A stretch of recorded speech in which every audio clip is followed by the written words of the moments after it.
विद्यार्थियों, आज के मेरे व्याख्यान का विषय है हिंदी नाटक का उद्भव एवं विकास। हिंदी नाटक के आरंभ के बारे में सभी विद्वानों में मतैक्य नहीं है। कुछ लोग हिंदी नाटक का उद्भव लोक नाट्य की विभिन्न शैलियों से, कुछ विद्वान अंग्रेजी साहित्य के प्रभाव से, कुछ संस्कृत साहित्य के अध्ययन से, तो कुछ पारसी रंगमंच की प्रतिक्रिया स्वरूप मानते हैं। इस संबंध में केवल इतना कहा जा सकता है कि नाटक के उदय का कोई एक ही विशेष कारण नहीं माना जा सकता है। कई कारणों का मिला जुला प्रयत्न ही नाटक के रूप में उद्भूत हुआ। वैसे हिंदी नाटक की परंपरा 17वीं सदी से ही शुरू हो जाती है, परंतु उनके रंगमंच के लिए किए गए प्रयास भारतेंदु युग में ही देखने को मिलते हैं। भारतेंदु हरिश्चंद्र से पूर्व हिंदी में नाटक साहित्य नहीं के बराबर था। जो कुछ भी था वह नाम मात्र के लिए था। उन नाटकों में न नाटकीय लक्षण थे न मौलिकता।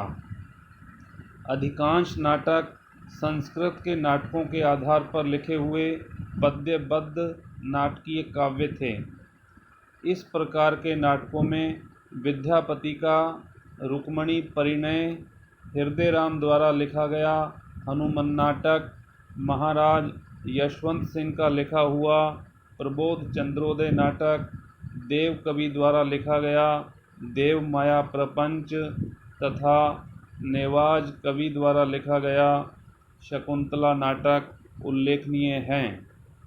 भारतेंदु युग हिंदी नाटकों का व्यवस्थित रूप भारतेंदु हरिश्चंद्र के काल से ही दृष्टिगोचर होता है।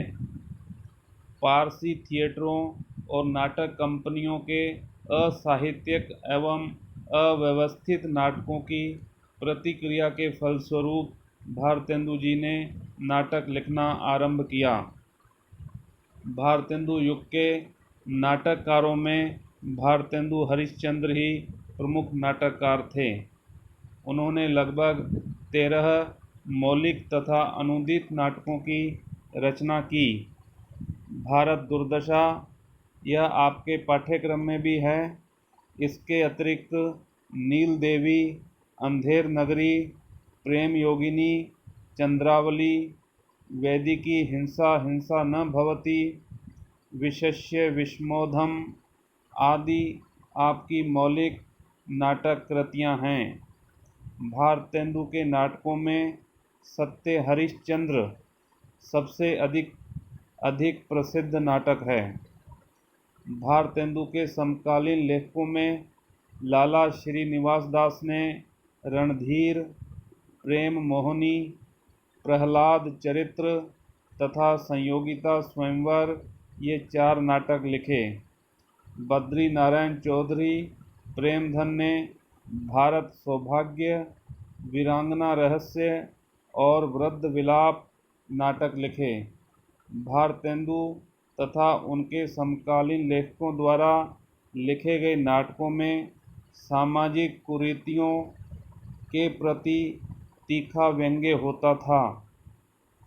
उस समय के लिखे गए प्रहसनों में सामाजिक समस्याओं पर खुलकर प्रहार किया गया। इसके बाद आता है द्विवेदी युग।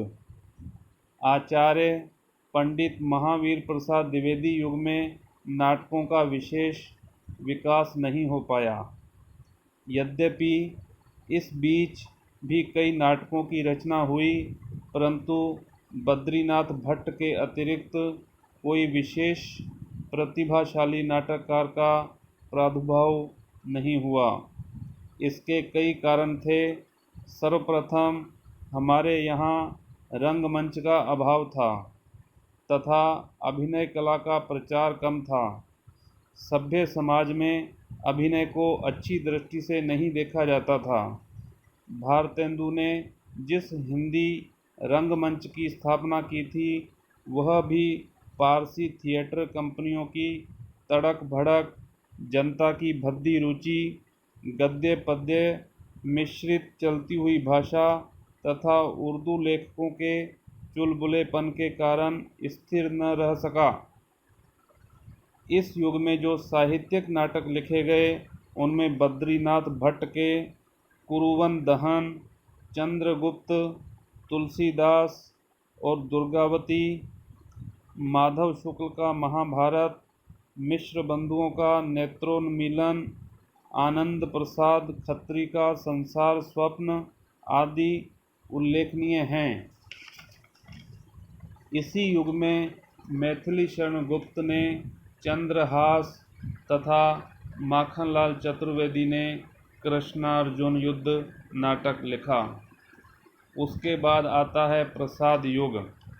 विद्यार्थियों, प्रसाद युग नाट्य साहित्य के क्षेत्र में एक उल्लेखनीय क्रांतिकारी युग प्रतीत होता है। जयशंकर प्रसाद ने हिंदी के नाट्य साहित्य में नए युग का सूत्रपात किया। प्रसाद जी युगांतकारी नाटककार थे। उन्होंने अपने भावपूर्ण ऐतिहासिक नाटकों में राष्ट्रीय जागृति, नवीन आदर्श एवं भारतीय इतिहास के प्रति अगाध श्रद्धा प्रस्तुत की।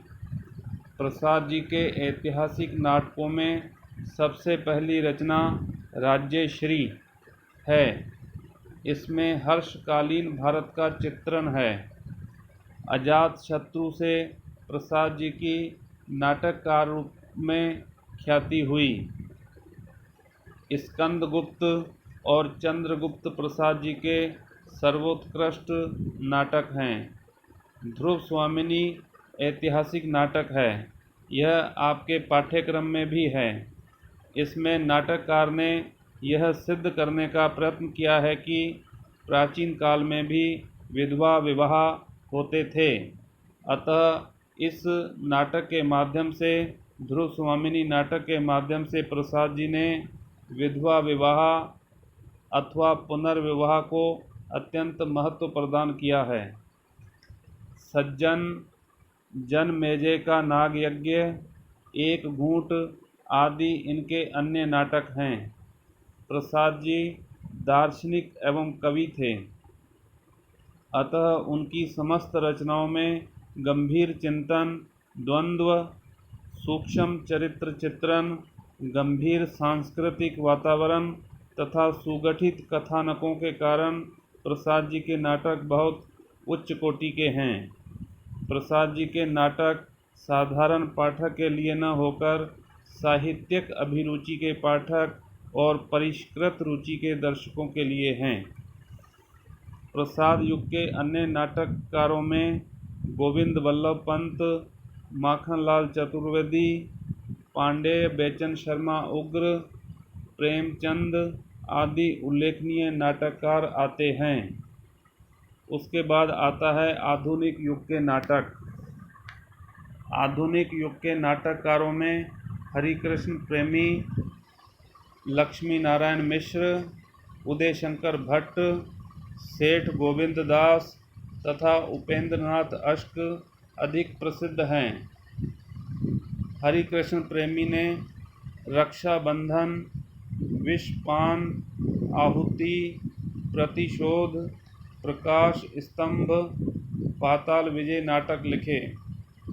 इसी प्रकार यदि लक्ष्मी नारायण मिश्र के नाटकों में हम देखते हैं तो अशोक, सन्यासी, सिंदूर की होली, राक्षस का मंदिर, मुक्ति रहस्य व आधी रात विशेष रूप से उल्लेखनीय हैं। उदय शंकर भट्ट के नाटकों में विक्रमादित्य, सिंधु पतन, मुक्ति पथ तथा शक विजय प्रमुख रूप से उल्लेखनीय नाटक कहे जा सकते हैं। इसी प्रकार उपेंद्रनाथ अश्क भी नाटक साहित्य में जाने पहचाने नाम हैं, जिन्होंने जय पराजय, पैंतरे, छोटा बेटा, अंधी गली, स्वर्ग की झलक और अंधी गली अनेक नाटक लिखे हैं। इसके साथ ही इस काल में गीति नाट्य विधा का भी काफ़ी विकास हुआ। धर्मवीर भारती द्वारा रचित अंधा युग, नरेश मेहता का संशय की एक रात और दुष्यंत कुमार का एक कंठ विष पाई गीति नाट्यों के रूप में विशेष उल्लेखनीय हैं। अतः निष्कर्ष रूप में कहा जा सकता है कि इस प्रकार हमारा नाट्य साहित्य उत्तरोत्तर प्रगतिशील है। भारतेंदु युग से नाट्य साहित्य का आरंभ होकर विभिन्न सोपान पार करता हुआ आज यह नाट्य साहित्य अधिक समृद्धता को प्राप्त कर चुका है।